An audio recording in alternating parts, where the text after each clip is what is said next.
So ప్రస్తుతం నేను cantonment డిపోలో ఉన్నాను. చూస్తున్నాగా నా వెనకాల మొత్తం డిపోకి సంబంధించిన బస్సులన్నీ ఎక్కడికక్కడ ఆ బస్సులు అయితే డ్రైవర్లు, కండక్టర్ లేక ఎక్కడికక్కడ బస్సులు, డ్రైవర్లు బస్సులన్నీ ఆ డిపోలో నిలిచిపోతున్నాయి. సో ప్రభుత్వం సమ్మెకి సంబంధించి ఓవైపు సమ్మె కూడా ఈ రోజుతో మూడో రోజుకు చేరుకుంది. మరోవైపు సమ్మె కొనసాగుతుండడం, మరో పక్కన కార్మికుల డ్రైవర్ల కూడా కొనసాగుతున్నాయి.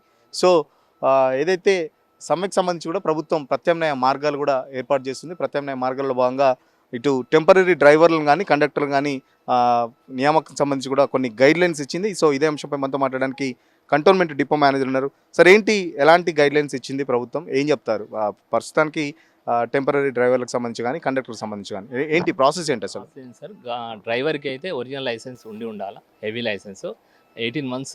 ఏదైతే మన ఆర్టీసీలో రిక్రూట్మెంట్కి ఏవైతే రూల్స్ ఉన్నాయో సెలెక్షన్ రూల్స్, సేమ్ రూల్స్ అయితే ఇప్పుడు ఎమర్జెన్సీ కాబట్టి మనము ఎంఈఐ కానీ ఆర్టీఓ ఆఫీస్ నుంచి మేము వాళ్ళ దగ్గర నుంచి లిస్ట్ తీసుకొని వాళ్ళ సమక్షంలో బస్సు ట్రయల్ చేయించి ట్రాక్లో నడిపించి ఎవరైతే పాస్ అవుతారో అక్కడ సెలెక్ట్ అవుతారో వాళ్ళను లైన్ మీద తీసుకోవడం జరుగుతుంది. ఇది ఓన్లీ టెంపరీ అన్నట్టు ఫర్ ఈ స్ట్రైక్ పీరియడ్ వరకు డైలీలో 1500 రూపీస్ మనం పే చేయడం జరుగుతుంది. సో కండక్టర్ రిక్రూట్మెంట్ సంబంధించి ఇలాంటి గైడ్లైన్స్ ఉంది. కండక్టర్కు వాళ్ళు 10th క్లాస్ ఒరిజినల్ సర్టిఫికేట్ కలిగి ఉండాలి.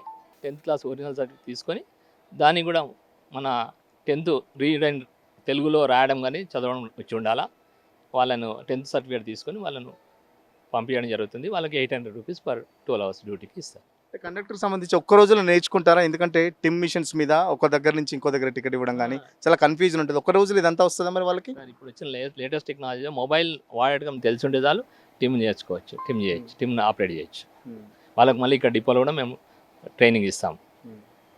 కండక్టర్ సంబంధించి ఎన్ని రోజులు ట్రైనింగ్ ఇస్తున్నారు? డ్రైవర్ అంటే సరే హెవీ లైసెన్స్ ఉన్న వాళ్ళకి ఆటోమేటిక్గా మీరు ఎంబీఏ గుర్తించిన వాళ్ళకి ఇచ్చేస్తున్నారు. మరి వాట్ అబౌట్ కండక్టర్ మేము డిపోలో 3-4 hours ట్రైనింగ్ ఇస్తాం. 3 hours తర్వాత చూపిస్తాం ఒకసారి ట్రయల్ డమ్మి టీములో చూపిస్తాం టికెట్ ఇష్యూ ఎలా ఇవ్వాలనేది వాళ్ళకు. అలాగే ఒక వీడియో ఉంది, ఆ టీమ్ ఆపరేషన్ పైన ఒక వీడియో ఉంది. ఆ వీడియోను వాళ్ళకి షేర్ చేసి దాన్ని ఏమైనా డౌట్ ఉంటే చూడమని చెప్తున్నాం. సో ఎట్లా ఉంది సార్ రెస్పాన్స్, ఎట్లా ఉంది? రోజుకి ఎంతమంది వస్తున్నారు, ఎంతమంది రిక్రూట్మెంట్ అవుతున్నారు, ఏం చెప్తున్నారు? కండక్టర్స్కి అయితే నైట్ నుంచి కాల్స్ వస్తున్నాయి. వాళ్ళ లిస్ట్ అవుట్ చేసుకున్నాము ఇప్పటివరకు, వాళ్ళ నెంబర్స్ తీసుకున్నాము. వాళ్ళని తీసుకొని దాని మీద తీసుకుంటాం. ప్రస్తుతం అయితే ఇప్పుడు ఎవరిని తీసుకోలేదు. ప్రస్తుతం ఆల్రెడీ మాకు అవుట్సోర్సింగ్లో కాంట్రాక్ట్ ప్రకారం వచ్చిన వాళ్ళు ఉన్నారు, స్టాండ్ బై ఉన్నారు. ఎమర్జెన్సీ ఇప్పుడు మొత్తం ఫుల్ ఆపరేషన్ వాళ్ళ డ్రైవర్స్ వస్తే ఈరోజు కానీ రేపు కానీ వస్తే తీసుకుంటాం. వాళ్ళ స్ట్రైక్ కాల్ ఆఫ్ అయితే ఇది డిస్కంటిన్యూ అవుతుంది. అంటే కొన్ని సోషల్ మీడియాలో కూడా వీడియోలు ట్రోల్ అవుతున్నాయి. బస్సుకు సంబంధించి తమ పర్సనల్కి సంబంధించి స్కానర్లో కూడా డబ్బులు కొట్టమని చెప్పేసి చెప్తున్నారు. సో అలాంటివి ఎట్లా అరికడుతున్నారు? వాళ్ళకి ఏమన్నా స్పెషల్గా ఏమైనా చెప్తున్నారా? డ్రైవర్లకు సంబంధించి కూడా చాలా వరకు ఆర్టీసీకి దక్కకుండా వాళ్ళ సొంత జేబుల్లోకి వెళ్తున్నాయని చెప్పేసి కూడా చాలా వరకు కంప్లైంట్స్ వస్తున్నాయి. సార్ మా దగ్గర అయితే ఇప్పటివరకు రాలేదు. మేము నడిపించిన అన్ని బస్సులు కూడా విత్ కండక్టర్తో నడిపించినాం. వితౌట్ సింగిల్ డ్రైవర్తో ఎవరు కూడా నడపలేదు ఇప్పటివరకు. కంటోన్మెంట్ డిపోలో మేము లాస్ట్ 2 days నుంచి కూడా ప్రతి సర్వీస్కి మనం అవుట్సోర్సింగ్ ద్వారా తీసుకున్న కండక్టర్ని ఇచ్చి వాళ్ళకు టీమ్ ట్రైనింగ్ ఇచ్చి దాని ద్వారానే తీసుకుంటున్నాం. వితౌట్ కండక్టర్గా 1 man సర్వీస్ నడిపేయటం లేదు. సో మీరు చెప్తుంది ఓకే, టెంపరీ డ్రైవర్ని రిక్రూట్ చేసుకుంటారు. మరి జేఏసీ నాయకులు అభ్యంతరాలు వ్యక్తం చేస్తున్నారు. సరైన శిక్షణ లేకుండా ఆర్టీసీ రూల్ ప్రకారం అయితే ఒక 6 నెలల శిక్షణ ఉండాలి. ఆ రూల్స్ అన్ని బ్రేక్ చేస్తూ ఇష్టారాజ్యంగా రిక్రూట్మెంట్ చేసుకుంటున్నారు. యాక్సిడెంట్ కూడా అవుతున్నాయి. మొన్న కరీంనగర్కి సంబంధించి కూడా ఒక పెద్ద యాక్సిడెంట్ అయింది, చాలామందికి గాయపడ్డారు. ఈ మధ్యలో సిటీలో కూడా ఎక్కడికక్కడ బస్సులు డ్యామేజ్ అవుతున్నాయి. ఈ టెంపరీ డ్రైవర్లు ఇష్టారాజ్యంలో బస్సులు నడుపుతున్నారు. ఆ బస్సులు చూస్తుంటే మాకు బాధ అనిపిస్తుంది అని చెప్పేసి ఆర్టీసీ డ్రైవర్లు కూడా చెప్తున్న పరిస్థితి. ఏం చెప్తారు? నా దగ్గర ఇప్పటివరకు నేను ఎవరు తీసుకోలే.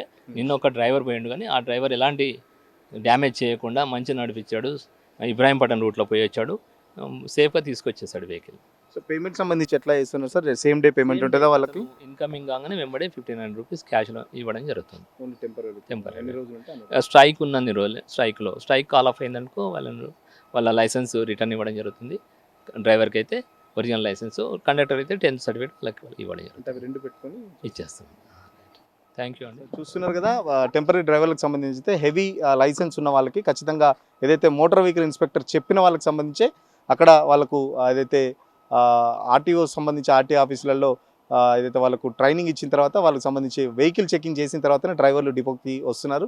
వాళ్ళకైతే ఎంబీఏ చెప్పిన ప్రకారమే వాళ్ళకు మోటార్ వెహికల్ ఇన్స్పెక్టర్ చెప్పిన ప్రకారం వాళ్ళకి బస్సులు ఇవ్వడం జరుగుతుంది. మరో పక్కన కండక్టర్కి సంబంధించి కూడా 10th ఒరిజినల్ సర్టిఫికేట్ ఎవరి దగ్గర ఉన్నా వాళ్ళు కూడా వచ్చి కండక్టర్కి సంబంధించి కూడా 3-4 గంటలు ఏదైతే టికెట్ ఎట్లా ఇవ్వాలి దానికి సంబంధించి వీడియోలు ఉన్నాయి, దానికి సంబంధించి ఒక శిక్షణ కార్యక్రమం కూడా పూర్తి చేసిన తర్వాతనే బయటికి పంపిస్తున్నాం. రాష్ట్ర వ్యాప్తంగా రిక్రూట్మెంట్ అయితే జరుగుతుంది. ఈ సమ్మె జరిగినంత కాలం ఈ రిక్రూట్మెంట్ జరుగుతుంది. కేవలం చూస్తున్నారు కదా బస్సులు ఇవన్నీ చాలా వరకు ఏదైతే పూర్తి స్థాయిలో బస్సులు నడపడానికి ఖచ్చితంగా ఈ టెంపరీ రిక్రూట్మెంట్ చేసుకోవాల్సిందని చెప్పేసి చెప్తున్న పరిస్థితి. మరో పక్కన సమ్మె కూడా ఈరోజు మంత్రులు చర్చలు ఉన్నాయి కాబట్టి సమ్మె కూడా ఆగిపోద్దని చెప్పేసి కూడా ఆఫీసర్లు అయితే ఆశాభావం వ్యక్తం చేసిన పరిస్థితి. యాక్సిడెంట్లు జరుగుతున్నప్పటికీ తప్పని పరిస్థితులు, ఎందుకంటే ఓవైపు సమ్మె నడుస్తుంటే ప్రజలకు సంబంధించి సౌకర్యాలు మెరుగుపరచాలని, ప్రజలు ఇబ్బంది కలగకుండా ఉండాలని చెప్పేసి సంస్థకు కొంచెం నష్టం కలిగినా కూడా ప్రజలకు ఎలాంటి అసౌకర్యాలు ఉండొద్దని చెప్పేసి కూడా చెప్తున్న పరిస్థితి. మన పక్కన జేఏసీ నాయకులు కూడా ఒక రూల్స్ లేకుండా రిక్రూట్మెంట్ చేసుకుంటున్నారు, వేరే పక్క రాష్ట్రాల వాళ్ళకు కూడా రిక్రూట్మెంట్ చేసుకుంటున్నారు. ఇది చాలా బాధాకరం అని చెప్పేసి జేఏసీ నాయకులు చెప్తున్నప్పటికీ ప్రభుత్వం మాత్రం సమ్మెలో ఉన్నంత వరకు మీరు సమ్మె చేస్తున్నంత సమ్మెకు ప్రత్యామ్నాయ మార్గాలు ఖచ్చితంగా వెతుకోవాల్సిందని చెప్పేసి కూడా ఇలాంటి ప్రత్యామ్నాయ మార్గాలు అన్వేషిస్తుంది. రాష్ట్ర వ్యాప్తంగా ఎక్కడికక్కడ డిపోలకు సంబంధించి డిపో మేనేజర్ స్థాయికి ఇప్పటికే వాళ్ళకు ఆదేశాలు ఇచ్చారు గవర్నమెంట్కి సంబంధించి కానీ, లేకపోతే ఇటు ఆర్టీసీ యాజమాన్యం కానీ. రిక్రూట్మెంట్ పెద్ద ఎత్తున జరుగుతుంది. నిరుద్యోగులు కూడా చాలామంది రెస్పాన్స్ అవుతున్నారు. చాలా ఫోన్ కాల్స్ వస్తున్నాయి. ఇటు కండక్టర్ కానీ అటు డ్రైవర్ కానీ ఒరిజినల్ లైసెన్స్ కానీ లేకపోతే ఒరిజినల్ 10th మెమో దగ్గర పెట్టుకొని ఏ రోజుకు ఆ రోజు పేమెంట్ కూడా ఇస్తున్నాం. డ్రైవర్కి అయితే 1500, కండక్టర్కి అయితే 800 ఇస్తున్నామని చెప్పేసి కూడా డ్యూటీ ముగించుకొని డిపోకి వచ్చిన తర్వాత వెంటనే వాళ్ళకు క్యాష్ పేమెంట్ కూడా చేస్తున్నామని చెప్పేసి కూడా చెప్తున్న పరిస్థితి. వీడియో జర్నలిస్ట్ సతీష్తో సురేష్ తెలుగుల కోసం కంటోన్మెంట్ డిపో నుంచి.